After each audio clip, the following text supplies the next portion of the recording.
Okay, hello everyone. It's another gaming oddities.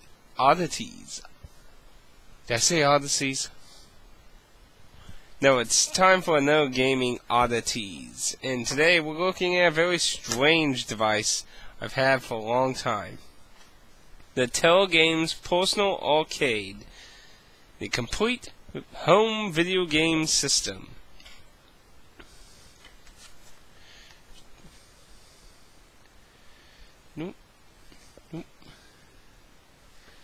Now, this device was just randomly given to my mother a long time ago, and she gave it to me because she don't know anything about this stuff. Well, not too much.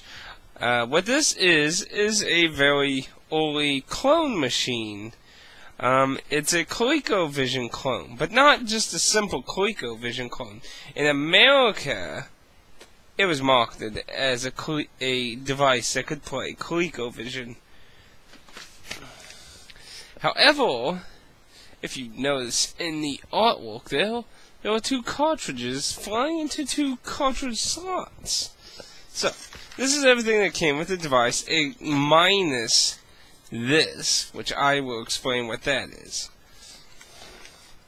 And it's 5 million pound power adapter thing here. It's a brick. So anyway, the console itself, kicking this to the side, this is the console itself. It has two flaps. Now, I don't own a ColecoVision. This is probably the closest I've ever been to one. It really doesn't have much else. It has a pause button, a power switch, and then it has a number pad on it, because ColecoVision had one of those weird pad kind of phone things that remind me of the Atari Jaguar control. But anyway, on it says 2-in-1, but if you look all over the box, see right there, 2-in-1. I mean, obviously you can tell, but nowhere in the box does it tell you what the other slot is for.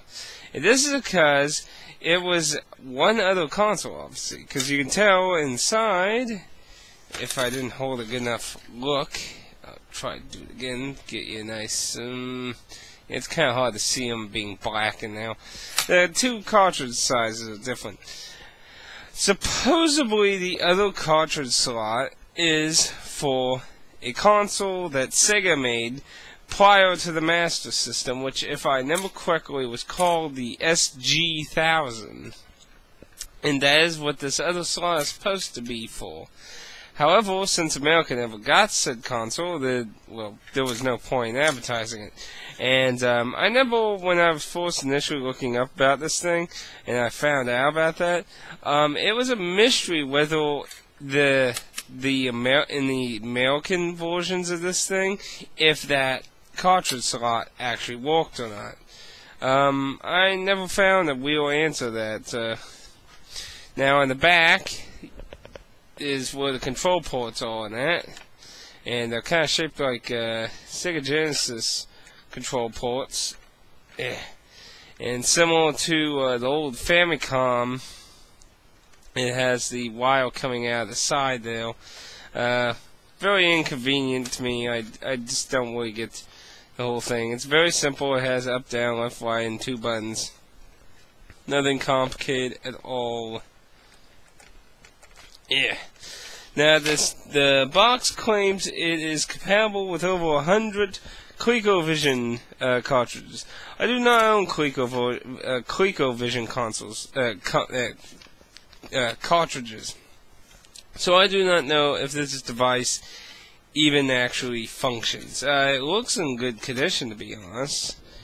It's kind of and it has this be one of the main reasons I never really cared to try it, because it uses the old tool hookup thing.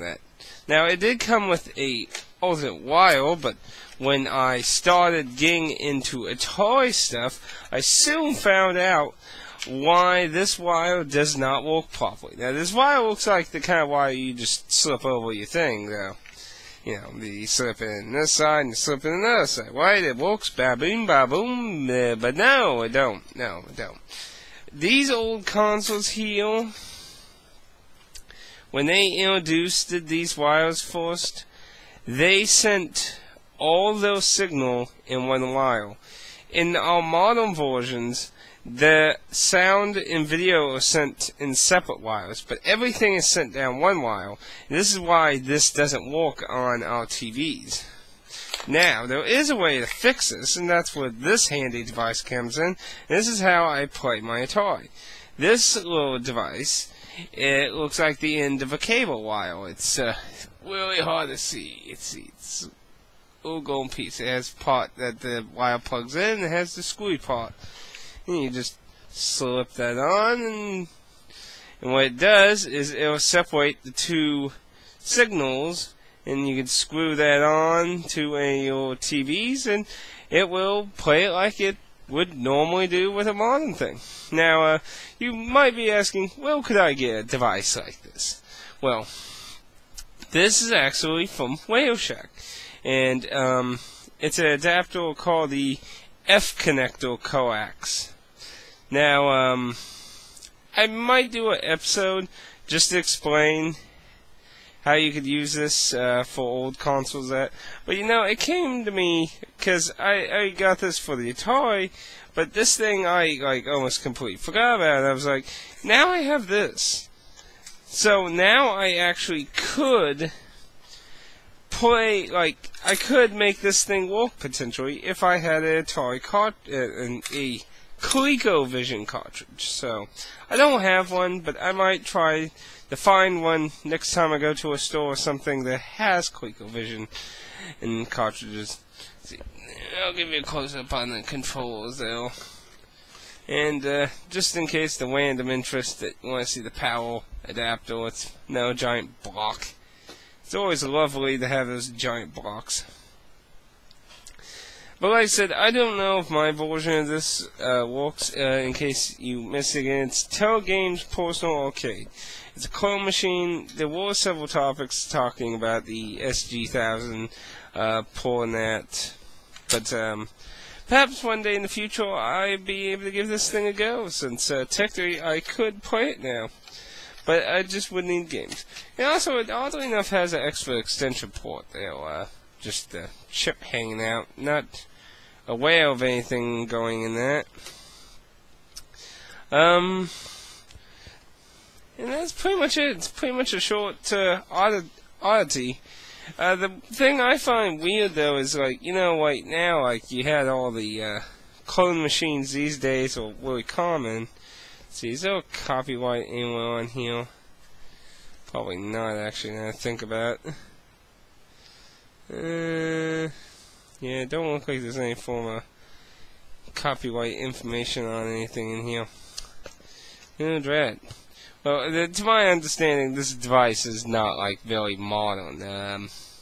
I think it was made in the 90s, so I think that's pretty interesting for a clone machine in America, since in the older days, you had to go to foreign countries usually to get clone machines and piracy machines and stuff like that.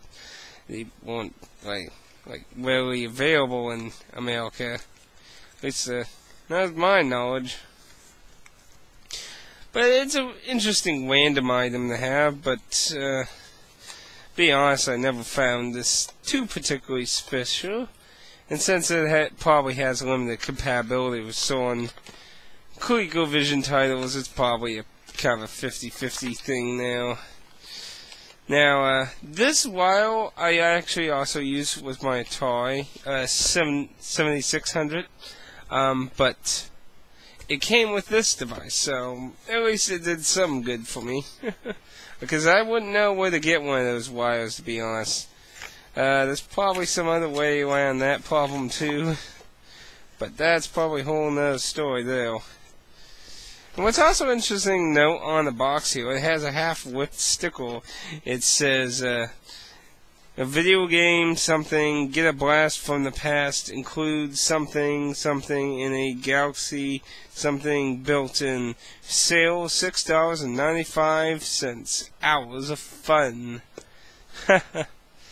Yeah, wherever this originally came from, they were trying to get rid of it really cheap. I don't even know if it's that decent of a ColecoVision clone.